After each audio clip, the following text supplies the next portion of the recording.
Chemistry आश्रम। आज हम लोग पढ़ने वाले हैं सैंपलिंग टेक्निक। ठीक है, प्रीवियस वीडियो में हमने डिस्कस किया था इंस्ट्रूमेंटेशन, आईआर स्पेक्ट्रोस्कोपी का इंस्ट्रूमेंटेशन। ठीक है, वहां पर मैंने आपको बताया था, मैंने हल्का सा डायग्राम बनाया जो मुझे जरूरत है आज उसकी, थोड़ा सा ब्लॉक डायग्राम। ये रेडिएशन सोर्स है, ठीक है, जहां से मेरी आईआर रेडिएशन मिलती है मुझे।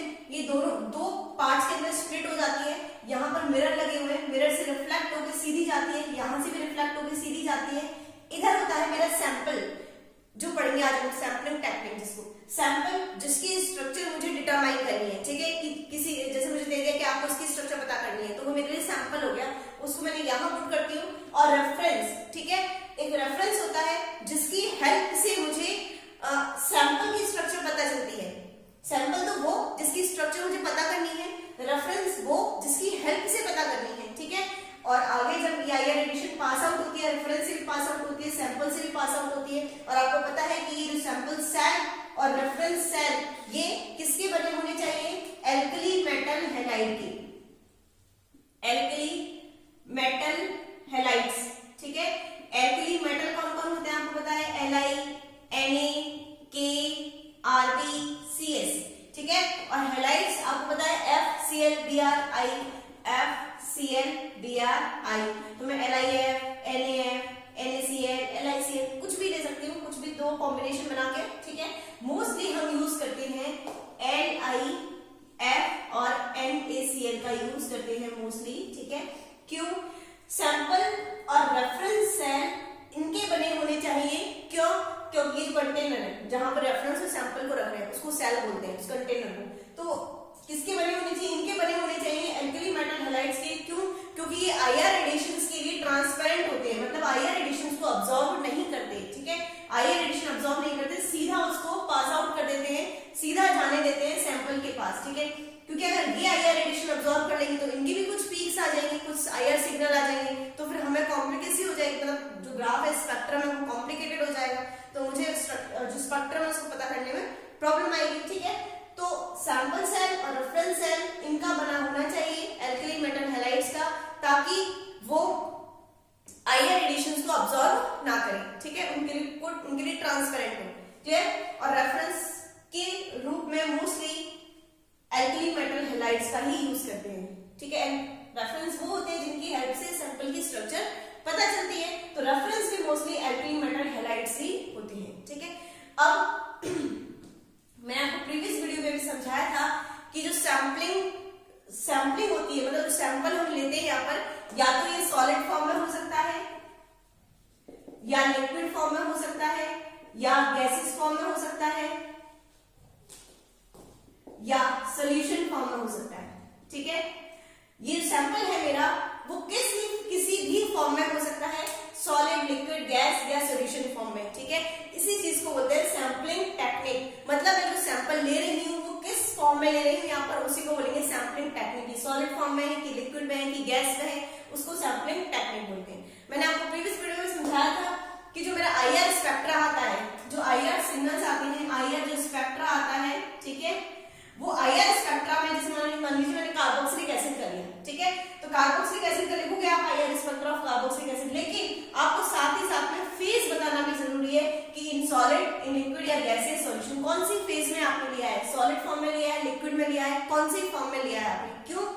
क्योंकि कार्बोक्सिलिक एसिड को मैं जब सॉलिड में लूंगी या उसको लिक्विड में लूंगी, सेम कार्बोक्सिलिक एसिड है, इसको जब सॉलिड में लिया, इसमें जब सॉलिड में लिया या लिक्विड में लिया, तो दोनों फॉर्म में जब अलग अलग लेते हैं सेम कंपाउंड को, तो हमारी पीक वैरी करती है, पीक डिफरेंट आती है। ठीक है, तो इसलिए मुझे यहाँ पर बताना जरूरी है कि सैंपल जो है मेरा सॉलिड फॉर्म में था कि लिक्विड में था कि कौन सी फॉर्म में था, क्योंकि पीक्स भी अलग अलग आती है फॉर्म्स के, चाहे सेम ही कंपाउंड हो, बट अगर फॉर्म उसकी चेंज होगी तो पीक भी मेरी वेरी कर जाएगी वहां पर। ठीक है, तो यही सैंपलिंग टेक्निक है कि कौन सी फॉर्म में आपने इस सैंपल को लिया है, तो एक एक करके पढ़ते हैं। इसी बेसिस पर सैंपलिंग टेक्निक भी 4 पार्ट्स के अंदर डिवाइडेड की गई है। पहली है solid sample technique, solid sample technique, sampling technique, solid sampling technique. दूसरी है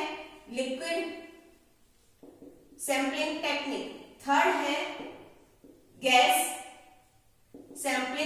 टेक्निक एंड फोर्थ है सॉल्यूशन सैंपलिंग टेक्निक। ठीक है, तो 4 पार्ट्स के अंदर, 4 फॉर्म्स के अंदर इसको डिवाइड किया गया है, solid sampling technique, liquid sampling technique, gas sampling technique and solution sampling technique. एक एक को डिटेल के अंदर पढ़ते हैं। सबसे पहले देखेंगे हम सॉलिड सैंपलिंग टेक्निक। ये सॉलिड सैंपलिंग टेक्निक क्या होती है, देखिए पहली चीज तो इसे 4 पार्ट्स के अंदर अगेन डिवाइड किया गया है, यानी कि सॉलिड को मैं 4 तरीके से ले सकती हूँ। यहाँ पर सैंपल जो मैं सॉलिड ले रही हूँ उसको 4 तरीके से रख दिया, 4 वेज के अंदर 4 तरीके से मैं ले सकती हूँ। हो सकता है कि मैं इसको डायरेक्ट ले लूं, डायरेक्ट सॉलिड सैंपलिंग टेक्निक। ठीक है, हो सकता है कि इसको पैलेटाइजेशन फॉर्म में लूं, पैलेट्स फॉर्म में लूं तो उसको बोलेंगे पैलेटाइजेशन। यहाँ पर मैं जो सॉलिड ले रही हूँ, सैंपल ले रही हूँ, वो पैलेट्स के फॉर्म में लूं, बताऊंगी पैलेट्स क्या होता है, उसको बोलेंगे पैलेटाइजेशन। थर्ड हो सकता है कि मैं उसको पेस्ट फॉर्म में लूं, जैसे आप देखते हैं ना क्रीम होती है या पेस्ट होती है, तो उस फॉर्म में है ना, पेस्ट फॉर्म में लूं तो उसको बोलेंगे पेस्टाइजेशन या मुलिंग। पेस्टिंग भी बोल सकते हैं, मुलिंग या पेस्टिंग। मुलिंग ज्यादा हम यूज करते हैं वर्ड, पेस्टाइजेशन यूज नहीं करते, बस सिंपली लिख दिया मैंने। और एंड फोर्थ है solid sampling, simply solid sampling. ये 4 तरीके से हम लोग यहाँ पर सॉलिड को यूज कर सकते हैं। एक एक को डिटेल में पढ़ते हैं। Direct solid sampling technique. Direct में क्या हुआ, मान लीजिए मुझे ये दे दिया कि ठीक है आपको ये सैंपल दिया गया है, ठीक है सॉलिड फॉर्म में, और आपको इसका ये बताना है कि इसकी स्ट्रक्चर क्या है ये। ठीक है, तो मैं क्या करूंगी, इसको डायरेक्ट ले जाके सेल के अंदर पुट कर दूंगी। ठीक है, यहाँ पे लिख दिया डायरेक्ट, ये या सेल इस तरह से, वो डायरेक्ट इस तरह से जो सैंपल सेल है मेरा ये है, इसमें डायरेक्ट मैंने इस सैंपल को रख दिया। ठीक है, और इसको रखने के बाद यहाँ रख करके आईआर रेडिएशन के पाथ में रख दिया इसको, ये सैंपल सेल है, इसको आईआर रेडिएशन के पाथ में रख दिया, यहाँ से आईआर रेडिएशन पास होने दी। ठीक है, और वहां पर जाकर मेरा आईआर स्पेक्ट्रा आ जाएगा। तो ये तो डायरेक्ट सॉलिड सैंपलिंग टेक्निक है जो बहुत ही इजी है। इसमें कुछ नहीं करना, डायरेक्ट सैंपल को रखना है सैंपल सेल के अंदर। ठीक है, सेकंड देखिए आप लोग पैलेटाइजेशन। पैलेटाइजेशन के अंदर क्या होते हैं, पैलेट्स बनाने होते हैं। हमें क्या बनाने होते हैं, पैलेट्स का मतलब आप जानते हैं, देखिए डिस्क मतलब एक तरह से, या फिर आप कह सकते हो कि कॉइन। ठीक है, इसकी इस तरह से फ्लैट गोल गोल स्ट्रक्चर जैसे कॉइन की होती है। ठीक है, डिस्क भी बोल सकते हैं उसको, इस तरह से ये डिस्क, ये इस तरह से ये डिस्क है, इनको बोलेंगे पैलेट्स। क्या बोलोगे इनको, पैलेट्स। ये पैलेट्स बनाने होते हैं और इन पैलेट्स को ले जाकर के फिर ये आईआर रेडिएशंस के पाथ में रख देते हैं। पैलेट्स, ये पैलेट्स बना करके आईआर रेडिएशन के पाथ में रख देते हैं, यहाँ से आईआर रेडिएशन फॉल होने देते हैं। ठीक है, और आगे जाके मेरा आईआर स्पेक्ट्रा आ जाता है। अब ये पैलेट्स कैसे बनाते हैं, देखिए सबसे पहले जो मुझे दिया हुआ है सैंपल, क्या दिया हुआ है, सैंपल दिया हुआ है कि इसकी स्ट्रक्चर आपको डिटरमाइन करनी है। सैंपल को मैं किसी एल्कली मेटल हैलाइड, मैंने लिखा एल्कली मेटल हैलाइड, क्यों, क्योंकि ये आईआर रेडिएशन के लिए ट्रांसपेरेंट होते हैं, बिल्कुल आईआर रेडिएशन को अपने में से पास आउट होने देते हैं, कोई भी अब्जॉर्प्शन नहीं करते। ठीक है, तो मोस्टली हम यूज करते हैं NaF और NaCl। एक चीज और, NaCl जो होता है वो हाइग्रोस्कोपिक होता है। कैसा होता है, हाइग्रोस्कोपिक मींस यानी जैसे ही इसको थोड़ी सी भी इसको मॉइस्चर मिलता है, ठीक है, तो उस मॉइस्चर को तुरंत अब्सॉर्ब कर लेता है। NaCl मॉइस्चर को तुरंत अब्सॉर्ब कर लेता है। और आपको पता है अगर H2O मेरे सैंपल के अंदर होगा, मॉइस्चर मेरे सैंपल के अंदर होगा, तो आपको पता है H2O अच्छी खासी पीक देता है आईआर स्पेक्ट्रोस्कोपी में, है ना। H2O की अच्छी खासी पीक आती है आईआर स्पेक्ट्रोस्कोपी में, तो इसलिए H2O को बिल्कुल दूर रखते हैं। वाटर को तो कभी सॉल्वेंट के रूप में यूज करते ही नहीं है आईआर स्पेक्ट्रोस्कोपी में, क्योंकि इसकी खुद की पीक आती है, खुद का सिग्नल आता है। ठीक है, तो H2O को यूज नहीं करते, H2O से दूर रखते हैं। तो NaCl के साथ ध्यान रखना पड़ेगा आपको कि वहां पर मॉइस्चर ना हो एनवायरमेंट के अंदर। ठीक है, क्योंकि फटाफट से एनवायरमेंट को मॉइस्चर को गेन कर लेता है, कैप्चर कर लेता है।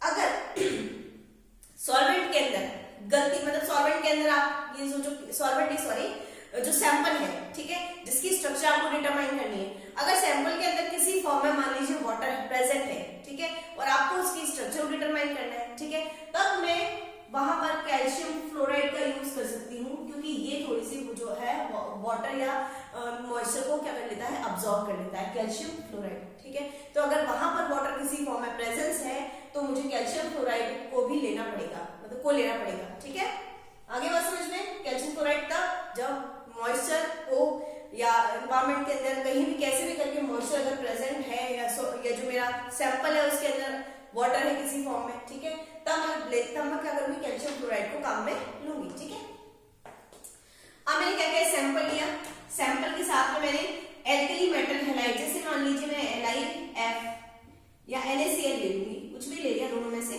ठीक है, और मैंने उनको ग्राउंड किया, मतलब उनको अच्छे से मिक्स करके पीस दिया। ठीक है, और उनका पाउडर फॉर्म बना लिया। ऐसे कौन सा फॉर्म बना लिया, पाउडर फॉर्म। ठीक है, अच्छे से पीसा। वो आपको पता है मोर्टर एंड पेस्टल, इस तरह का किसी भी लैब में, बायो या केमिस्ट्री लैब में आपने देखा होगा, इस तरह का चीनी मिट्टी का ऐसा बर्तन होता है जिसको मोर्टर एंड पेस्टल होते हैं। तो यहाँ पर मैंने ये डाल दिया क्या, सैंपल और NaCl, और इसको अच्छे से पीस लिया। ठीक है, पीस करके मैंने क्या बना लिया, इसका पाउडर फॉर्म। ये मोर्टर, इस इक्विपमेंट का नाम क्या है, मोर्टर एंड पेस्टल। ठीक है, तो यहाँ पे मैंने इसको पीस के बना लिया पाउडर फॉर्म। लेकिन जब मैं इसका पाउडर बना रही होंगी, ठीक, जब मैं इसको पीस रही हूँ लैब में, तब मेरा हो सकता है कि एनवायरमेंट में मॉइस्चर हो। ठीक है, तो ये क्या करेगा, मॉइस्चर को अब्सॉर्ब कर सकता है। जब मैं इसको पीस रही हूँ थोड़ा टाइम लगता है उस प्रोसेसिंग में, तो हो सकता है कि एनवायरमेंट से थोड़ा सा मॉइस्चर को अब्सॉर्ब कर ले। तो इस केस में क्या करना है आपको, यहाँ पर जो ये जो सारा काम है, जो आप पीसने का काम कर रहे हो, सारा काम IR लैंप, इंफ्रारेड लैंप के अंडर करोगे। यहाँ पे मेरी इंफ्रारेड लैंप है। ठीक है, ये IR रेडिएशंस देगी। ठीक है, तो इस IR रेडिएशंस के अंडर में ये काम करोगे ताकि मेरा जो सैंपल है वो पूरी तरह से ड्राई हो, वहां पर कोई मॉइस्चर ना हो, ताकि वाटर की कोई पीक ना आ जाए। ठीक है, तो ये सारा काम जो पाउडर बनाने का है वो सारा काम किसमें होगा, IR लैंप के अंडर में होगा। ठीक है, अब क्या करोगे, यहाँ पर एक इस तरह का इक्विपमेंट होगा, यहां से पाउडर को पास करोगे तो मेरे छोटे छोटे पैलेट्स बनकर निकलेंगे। और एक चीज और, यहाँ पर जो सैंपल लिया है और ये NaCl लिया है, वो कितना लेना है आपको, लगभग 1 से 3% लेना है सैंपल का। सैंपल का कितना परसेंट लेना है, 1 to 3% लेना है, 1 से 3%। अब जितना परसेंट ये लिया उसका उतना, जैसे ये 3% गया तो 97% हो जाएगा, ये 1% गया तो 99% हो जाएगा।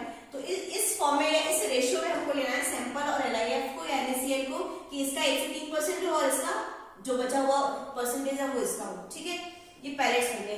अब जो मेरे पैलेट्स बने हैं, इनकी साइज 2 मिली माइक्रोन से भी कम होनी चाहिए। साइज बड़ी नहीं होनी चाहिए, छोटी साइज की होनी चाहिए। और साइज कितनी होनी चाहिए, 2 मिली माइक्रोन से भी कम होनी चाहिए। क्यों, क्योंकि क्या होता है, बड़े जो पार्टिकल्स होते हैं वो लाइट को स्कैटर्ड कर देते हैं, लाइट को फैला देते हैं। जो IR रेडिएशंस हैं, जो सैंपल है, मान लीजिए मेरे यहाँ पर पैलेट्स रखे हुए, ठीक है, और IR रेडिएशंस यहाँ से पास आउट हो रही है, तो ये क्या करेंगे, अगर बड़ा साइज होगा तो IR रेडिएशंस को यहाँ इस तरह से ना निकालकर उनको फैला देंगे। ठीक है, उसको स्कैटर्ड कर देंगे। ठीक है, तो मेरा जो स्पेक्ट्रा है वो क्लियर नहीं, मतलब सही रिजल्ट ही नहीं आ पाएंगे। ठीक है, तो इनकी साइज क्या होनी चाहिए, 2 मिली माइक्रोन से भी कम होनी चाहिए, ताकि लाइट स्कैटर्ड ना हो। ठीक है, तो ये मेरा पैलेटाइजेशन हो गया, जहां पर मैं इन पैलेट्स को ले जाकर रख दूंगी। एक सिंपल पैलेट्स का मतलब KBr या NaCl से बने हुए। ठीक है, यहाँ तो मैंने क्या लिया, सैंपल के साथ में ये लिया है। अब मैं क्या करूंगी, केवल NaCl लूंगी, उसको पाउडर फॉर्म करूंगी और उसके पैलेट्स बनाऊंगी। सिंपल पैलेट्स को मैं यहाँ रखूंगी एज ए रेफरेंस। आपको पता है रेफरेंस के रूप में KBr या NaCl लेते हैं, ताकि वो IR रेडिएशंस के लिए क्या हो जाए, ट्रांसपेरेंट हो जाए। तो यहाँ जो मैंने पैलेट्स लिए हैं वो सैंपल प्लस रेफरेंस के होंगे, और यहाँ पर जो पैलेट्स होंगे वो केवल रेफरेंस के होंगे। ठीक है, रेफरेंस कंपाउंड के होंगे, ताकि मुझे रिजल्ट सही मिल जाए। ठीक है, तो ये मेरा पैलेटाइजेशन है। थर्ड मेरी है मूलिंग टेक्निक। इस टेक्निक में पेस्ट बनाना होता है आपको। जैसे मान लीजिए आपको कोई सैंपल दिया जिसका आपको स्ट्रक्चर पता करना है, उसको किसी सॉल्वेंट के साथ ले जाके मिक्स कर दिया। ठीक है, और उसका बना दिया पेस्ट। क्या बना दिया, पेस्ट आप जानते हैं। ठीक है, क्रीम वगैरह कुछ इस तरह का पेस्ट बना दिया उसको, और उस पेस्ट को एक KBr या NaCl जो भी है उसका बना हुआ सेल होगा, और उस सेल पर ये ले जाकर के लग दिया इस पेस्ट को। और इसको ले जाकर के यहाँ IR रेडिएशंस के पाथ में रख दिया, ठीक है, और यहाँ से पास आउट होने दी IR रेडिएशंस और मेरा रिजल्ट आ गया, स्पेक्ट्रा आ गया, IR स्पेक्ट्रा, ठीक है। तो यहाँ पर मुझे पेस्ट बनाना है किसी भी सॉल्वेंट के साथ मिला करके, और इसको KBr या NaCl की बनी हुई प्याली कह दो या सेल कह दो, मैं इसको रख देना है। लेकिन बात ये आती है कि मैं सॉल्वेंट क्या क्या यूज कर सकती हूँ यहाँ पर, ठीक है। मेन चीज क्या है, सॉल्वेंट। तो सॉल्वेंट क्या हो सकता है मेरा, फर्स्ट सॉल्वेंट है मेरा जो वाइडली यूज होता है, बहुत ज्यादा यूज होता है, उसको न्यूज़ॉल बोलते हैं, न्यूज़ॉल, बहुत ही ज्यादा यूज होता है न्यूज़ॉल, ठीक है, वाइडली यूज होने वाला सॉल्वेंट है न्यूज़ॉल। ये होता क्या है, लिक्विड, न्यूज़ॉल किसे कहते हैं, मतलब liquid paraffinic hydrocarbons, liquid paraffinic hydrocarbons होते हैं। आपको पता है हाइड्रोकार्बन वो होते हैं जिनमें हाइड्रोजन और कार्बन हो, और पैराफिन कौन होते हैं, एल्केन, मतलब एल्केन्स लेने हैं which have higher molecular weight, which have higher molecular weight, यानी जिनका मॉलिक्यूलर वेट हाई हो, ठीक है। ऐसा नहीं कि इथेन, प्रोपेन, मीथेन, ब्यूटेन ले गया, जिनका हायर मॉलिक्यूलर वेट हो वो एल्केन लेने। कौन लेने हैं, एल्केन्स, वो भी जिनका मॉलिक्यूलर वेट हाई हो, उनको बोलते हैं न्यूज़ॉल। क्या बोलते हैं, न्यूज़ॉल, ठीक है। दूसरा जो है हेक्साक्लोरोब्यूटाडाइईन, हेक्साक्लोरोब्यूटाडाइईन दूसरा सॉल्वेंट है ये, ठीक है। और थर्ड है, एक बार तो इसके साथ, मतलब या तो इसके साथ पेस्ट बना सकते हैं या इसके साथ पेस्ट बना सकते हैं। थर्ड है मेरा क्लोरोफ्लोरोकार्बन ऑयल, ये थर्ड सॉल्वेंट है। इन तीनों सॉल्वेंट में से कोई भी यूज कर सकती हूँ मैं, और किसी के साथ, तीनों में से किसी के भी साथ पेस्ट बना सकती हूँ। एक चीज ये मैंने बताया, न्यूज़ॉल वाइडली यूज होता है, बहुत ज्यादा यूज करते हैं इसका, लेकिन इसके साथ एक प्रॉब्लम है, वो क्या, आपको पता है एल्केन्स होते हैं, न्यूज़ॉल क्या है, एल्केन्स है। और आपको पता है एल्केन ये होता है, यहाँ पर CH स्ट्रेचिंग भी आएगी और बेंडिंग भी आएगी, CH स्ट्रेचिंग और बेंडिंग भी आएगी, ठीक है। यानी कि इनकी खुद की भी पीक होगी, IR स्पेक्ट्रा या IR सिग्नल खुद का भी होगा, प्लस सैंपल का तो है ही। सैंपल को न्यूज़ॉल के साथ जब मिक्स कर रहे हैं, सैंपल प्लस न्यूज़ॉल, ठीक है, तो सैंपल का तो IR सिग्नल आएगा ही, साथ में न्यूज़ॉल का भी आएगा। और वो कौन सा IR सिग्नल आएगा न्यूज़ॉल का, क्योंकि न्यूज़ॉल चूंकि एल्केन है, तो एल्केन में कौन सी पीक आती है, CH स्ट्रेचिंग और बेंडिंग। CH स्ट्रेचिंग लगभग आती है 250 से 3000 सेंटीमीटर इनवर्स, और बेंडिंग आती है लगभग 1960 या 1900 सेंटीमीटर इनवर्स लगभग अराउंड इसकी, ठीक है। तो ये यहाँ पर इस रेंज में, जैसे मान लीजिए ये स्पेक्ट्रा है मेरा, ठीक है, यहाँ पर ये 2500 है ये, और ये 3000 सेंटीमीटर इनवर्स है, ठीक है। तो इस रेंज में यहाँ पर CH स्ट्रेचिंग की भी पीक होगी, क्योंकि 2800 के आसपास आती है, CH स्ट्रेचिंग की भी पीक होगी यहाँ के आसपास से, और हो सकता है कि सैंपल की भी पीक हो, ठीक है। सैंपल जो मेरा सैंपल की भी पीक होगी, CH स्ट्रेचिंग की भी पीक होगी, और हो सकता है यहाँ पर 1900 के आसपास हमारी बेंडिंग भी आती है ना। मान लीजिए 2000 है ये 2500, ठीक है, इधर भी मान लो 2-3 पीक आ रही है, तो मुझे पता लगाना थोड़ा सा मुश्किल हो जाएगा इस एरिया में, स्पेशली कौन कौन से एरिया में जहां पर CH स्ट्रेचिंग आ रही है और CH बेंडिंग आ रही है, यहाँ पर मुझे पता लगाना मुश्किल हो जाएगा कि ये पीक सैंपल की है कि न्यूज़ॉल की है, ठीक है। इस एरिया में, कौन से वाले में, सिर्फ केवल इस एरिया में, या तो इस एरिया में और इस एरिया में, दोनों एरियाज में थोड़ा सा मुश्किल है, दोनों एरियाज में पता लगाना। तो मैं क्या करूंगी, एक बार तो मुझे सैंपल दिया है कि ये सैंपल है, ठीक है, ये सैंपल है, और ले जाके इसकी स्ट्रक्चर का पता करूं, तो मैं सैंपल में से थोड़ा सा लूंगी और एक बार मुलिन के साथ, सॉरी न्यूज़ॉल के साथ पेस्ट बना दिया और यहाँ पर रख दिया, स्पेक्ट्रा आ गया, ठीक है। एक बार क्या करूंगी, हेक्साक्लोरोब्यूटाडाइईन के साथ सैंपल प्लस हेक्साक्लोरोब्यूटाडाइईन, उसके साथ पेस्ट बनाया और यहाँ रख दिया और IR सिग्नल ले लिया, ठीक है। तो दो बार मुझे पता चल जाए, दो बार मैंने IR सिग्नल ले लिया, IR स्पेक्ट्रा ले लिया, ठीक है। न्यूज़ॉल के साथ तो ले ही लिया, न्यूज़ॉल के साथ मुझे प्रॉब्लम आई थोड़ी सी यहाँ पर और यहाँ पर, उसको मैं देख लूंगी इसके साथ, हेक्साक्लोरोब्यूटाडाइईन के साथ, तो मुझे एग्जैक्टली क्लियर डाटा मिल जाएगा, ठीक है। तो मैं दो बार स्पेक्ट्रम लेती हूँ जब न्यूज़ॉल का करती हूँ, एक बार तो न्यूज़ॉल के साथ और एक बार हेक्साक्लोरोब्यूटाडाइईन के साथ। तो न्यूज़ॉल के साथ जहां भी प्रॉब्लम आती है स्ट्रेचिंग बेंडिंग में, उस चीज को मैं इसके साथ देख लूंगी, ठीक है। तो मुझे क्लियर आइडिया लग जाएगा कि मेरा स्ट्रक्चर क्या है कंपाउंड का। क्लियर होगी बात। थर्ड मेरा CFC है, इसको कम यूज करते हैं, ठीक है। अब फोर्थ है सॉलिड सैंपलिंग। सॉलिड सैंपलिंग के अंदर क्या करेंगे हम लोग, सॉलिड सैंपलिंग में एक्चुअली क्या होता है कि जिसकी स्ट्रक्चर मुझे पता करनी है, सैंपल जिसकी स्ट्रक्चर मुझे पता करनी है, सैंपल मतलब एक तरह से मैं फिल्म टाइप बना लूंगी। फिल्म टाइप कैसे, जैसे सैंपल है मेरा, ये सैंपल है, मान लीजिए सैंपल है मेरा, इसके ऊपर कवरिंग कर दूंगी मैं किसी ऐसे सब्सटेंस की जो वोलेटाइल हो, ठीक है, इसके ऊपर कवरिंग कर दिया ऐसा सब्सटेंस जो वोलेटाइल हो, मतलब सैंपल प्लस वोलेटाइल सब्सटेंस, यानी कि जो जल्दी वो इवेपोरेट हो जाए, ठीक है। तो सैंपल में मैंने ले लिया ऐसा सॉल्वेंट, ठीक है, सॉल्वेंट कौन सा होगा, वोलेटाइल सब्सटेंस जो जल्दी इवेपोरेट हो सकता है ना, मुझे इवेपोरेशन करना है इसका, ठीक है, ताकि मेरे पास इसको ले जाकर के मैंने एक कंटेनर है KBr या NaCl का, इस कंटेनर में इसको ले जाके रख दिया, ठीक है, इसको यहाँ ले जाके रख दिया। IR रेडिएशन जब फॉल होगी तो जो वोलेटाइल सब्सटेंस है वो तो उड़ जाएगा, ठीक है, और मेरे पास केवल अपना सैंपल रह जाएगा, ठीक है। और उस वोलेटाइल सब्सटेंस के रूप में मैं क्या यूज कर सकती हूँ, वैक्सी। वोलेटाइल सब्सटेंस के रूप में हम क्या यूज कर सकते हैं, वैक्सी सब्सटेंस, जितने भी वैक्सी सब्सटेंस है वो यूज कर सकते हैं, वोलेटाइल होते हैं। नेक्स्ट हम लोग फैट यूज कर सकते हैं, फैटी सब्सटेंस यूज कर सकते हैं।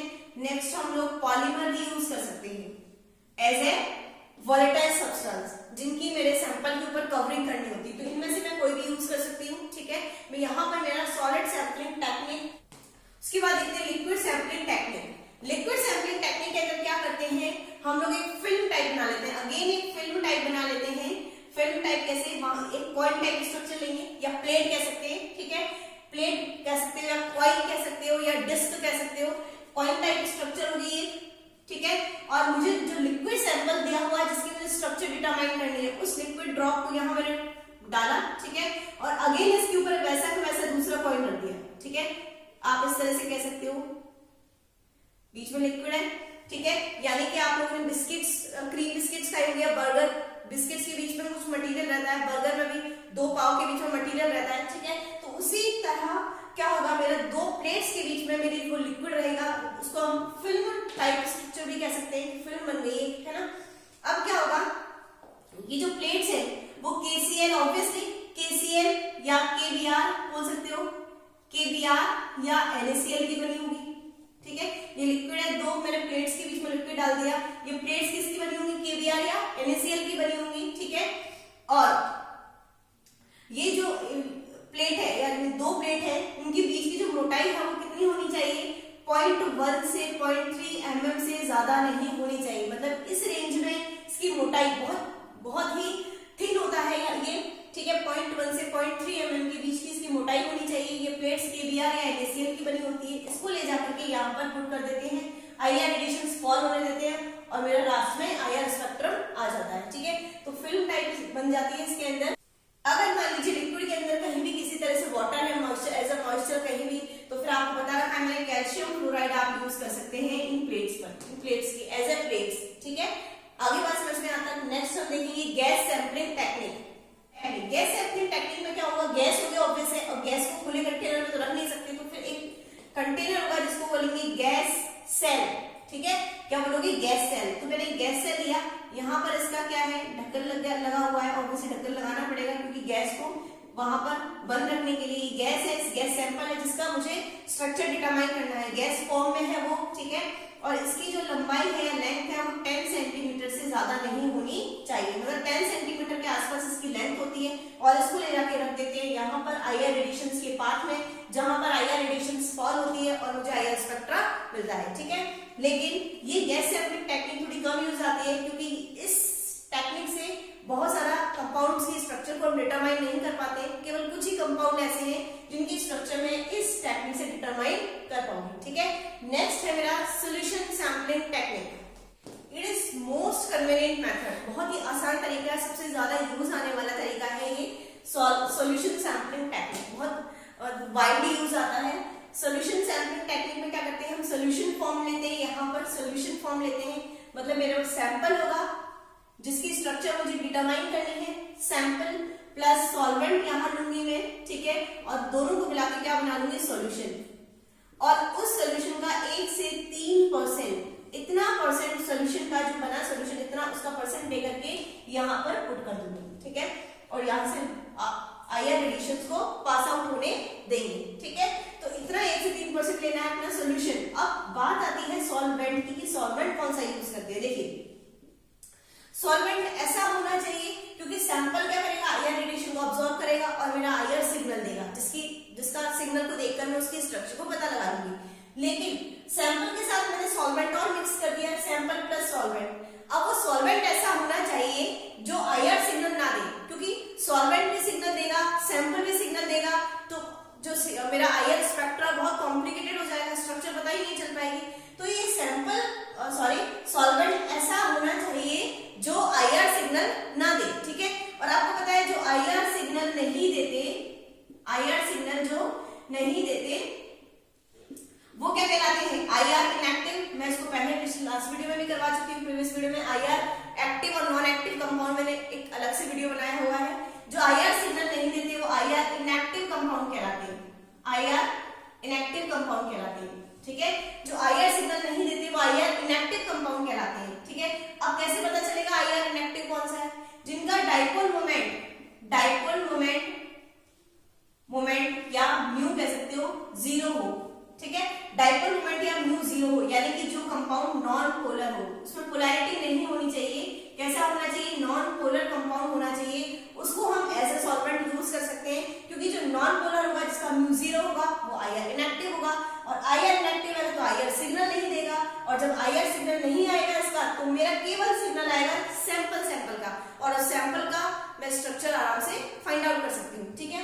तो ऐसा कंपाउंड लेंगे जिसके म्यू या डाइपोल मोमेंट कैसा होना चाहिए, 0 होना चाहिए, नॉन पोलर कंपाउंड होना चाहिए। जैसे मैं कार्बन टेट्राक्लोराइड यूज कर सकती हूँ, कार्बन डाइसल्फाइड यूज कर सकती हूँ, ठीक है। क्लोरोफॉर्म यूज कर सकती हूँ, इसमें CHCl क्लोरोफॉर्म भी यूज कर सकती हूँ, ठीक है। कार्बन टेट्राक्लोराइड CH2 ये दोनों तो नॉन पोलर है। कैसे है दोनों, नॉन पोलर है, इनका कोई सिग्नल नहीं आएगा, केवल सैंपल का सिग्नल ही मैं केवल ले पाऊंगी, मतलब मेरा सैंपल का सिग्नल ले आएगा तो मुझे स्ट्रक्चर फाइंड आउट करने में प्रॉब्लम नहीं आएगी। लेकिन अगर क्लोरोफॉर्म की बात करें, क्लोरोफॉर्म थोड़ा सा पोलर होता है, लेस पोलर, इसकी थोड़ा पोलर होता है लेकिन लेस पोलर होता है, ठीक है। अब क्योंकि पोलर तो है, लेस पोलर है, लेकिन तो इसका सिग्नल तो आएगा, ठीक है, यानी कि ये आईआर सिग्नल देगा। तो फिर क्यों यूज किया भाई क्लोरोफॉर्म को? क्लोरोफॉर्म को इसलिए यूज करते हैं क्योंकि इसकी बेटर सॉल्वेंट क्वालिटी होती है, इसकी सॉल्वेंट क्वालिटी बहुत अच्छी होती है, बहुत ही अच्छा सॉल्वेंट है क्लोरोफॉर्म, ठीक है। तो इसकी सॉल्वेंट क्वालिटी की वजह से इसको हम यूज करते हैं यहाँ पर as a solution sampling technique में। लेकिन इसकी कोई ना कोई सिग्नल है, कोई ना कोई पीक तो आएगी ही, क्योंकि ये आईआर इनएक्टिव नहीं है, ये आईआर एक्टिव है। हाँ, ये कह सकते हैं कम पोलर है तो आईआर एक्टिविटी कम होगी इसकी, तो लेकिन पीक तो आएगी इसकी, ठीक है। तो फिर क्या करते हैं, ऐसे केस में हम क्या करते हैं, मान लीजिए मैंने सैंपल दिया कि भाई इस सैंपल का आप लोग स्ट्रक्चर फाइंड आउट करो, तो सैंपल लिया थोड़ा सा, सैंपल के साथ मैंने सॉल्वेंट क्लोरोफॉर्म मिला दिया, ठीक है। बेटर सॉल्वेंट क्वालिटी की वजह से इसको यूज किया और सैंपल प्लस क्लोरोफॉर्म सॉल्यूशन बना दिया, 1 से 3% ले लिया इसका यहाँ पे और मुझे आईआर सिग्नल मिल गया। फिर क्या करूंगी मैं, एक और बार करूंगी इसी चीज को, ठीक है। सैंपल लूंगी और उस सैंपल को साथ अब की बार क्लोरोफॉर्म की जगह इन दोनों में से किसी एक चीज के साथ ले लूंगी, दोनों को मिक्स करके सॉल्यूशन बना दिया, फिर यहाँ रख दिया, ठीक है। तो मुझे पता चल जाएगा कि क्लोरोफॉर्म की पीक आ रही थी वो कौन सी थी, और स्ट्रक्चर को मैं अच्छे से फाइंड आउट कर पाऊँ। तो 2 बार हम लोग डाटा लेंगे इसका, 2 बार आईआर सिग्नल लेंगे, एक बार तो क्लोरोफॉर्म के साथ और एक बार carbon tetrachloride. Mostly solution sampling technique में 2 बार ही आप लोगों को स्पेक्ट्रा लेते हैं, आईआर स्पेक्ट्रा, ताकि वो इजीली इंटरप्रेट हो जाए, स्ट्रक्चर का आसानी से पता चल जाए, ठीक है। तो हम लोग क्लोरोफॉर्म का यूज क्यों करते हैं समझ में आ गया होगा, हालांकि पोलर है लेकिन फिर भी यूज करते हैं। लेकिन साथ में क्या करेंगे, 2 बार उसका स्पेक्ट्रा, एक बार क्लोरोफॉर्म के साथ में, एक बार इन दोनों में से किसी एक के साथ। यहां तक समझ आ गया, ठीक है। अब देखिए और ज्यादा बेटर स्पेक्ट्रा लेने के लिए और ज्यादा अच्छे रिजल्ट्स पाने के लिए क्या करते हैं हम लोग, रेफरेंस। हाँ, एक चीज और, अगर सैंपल में मैंने सॉल्वेंट क्लोरोफॉर्म लिया है तो यहाँ भी क्लोरोफॉर्म लेना पड़ेगा, अगर सॉल्वेंट में इन दोनों में से कोई लिया तो यहाँ भी वो लेना पड़ेगा, यानी कि आप लोग को रेफरेंस के रूप में भी वही चीज लेनी पड़ेगी जो यहाँ पे सॉल्वेंट के रूप में ले, ठीक है। क्लोरोफॉर्म लिया तो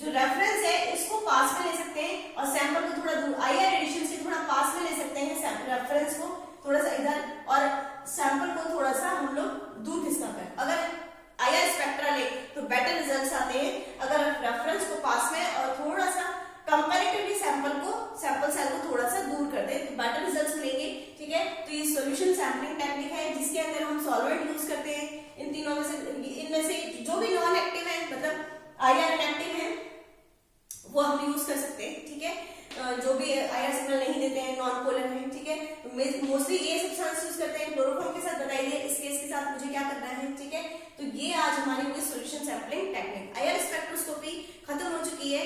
नेक्स्ट एनएमआर स्पेक्ट्रोस्कोपी जो हमारी इनकम्प्लीट है उसको स्टार्ट करेंगे, उसको कंटिन्यू करेंगे। ठीक है, तब तक के लिए अगर वीडियो अच्छा लगा हो तो लाइक करना, शेयर करना और चैनल को सब्सक्राइब करना मत भूलना। Thank you so much.